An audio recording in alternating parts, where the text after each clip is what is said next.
చెప్పుకుందామా, నేర్చుకుందామా? ఇదిగో ఇక్కడ ఇదేంటి? ఎగ్గు. ఎగ్గు అంటే కోడి గుడ్డు. ఇదిగో గుడ్లో నుంచి చూడు చిన్న కోడి పిల్ల వచ్చింది కదా, చిక్ అంటారు. కోడి పిల్లని ఇంగ్లీష్ లో చిక్ అంటారు. ఏమంటారు? చిక్. కోడి పిల్ల అంట గుడ్లో నుంచి బయటకు వచ్చిందంట. ఇదిగో బయటకు వచ్చిందా? వచ్చింది కదా. వచ్చినాక కోడి పిల్ల అంట ఇదిగో ఇక్కడేంటి ఇవి? తన రెక్కలు. మనకు చేతులు ఎలాగ ఉన్నాయో ఆ కోడి పిల్లకి రెక్కలు ఉన్నాయంట.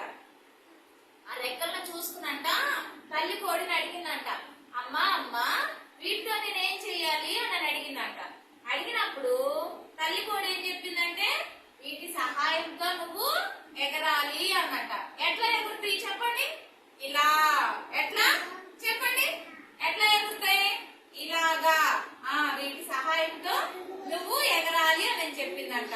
సరేనని కోడి పిల్ల తల్లి కొంత దూరం ప్రయాణమై వెళ్తుంది అంట.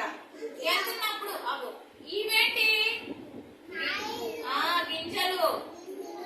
ఈ గింజలను చూసినప్పుడు ఏం చేసిందంటే మళ్ళీ కోడి పిల్లకు డౌట్ వచ్చిందంట. ఏమని?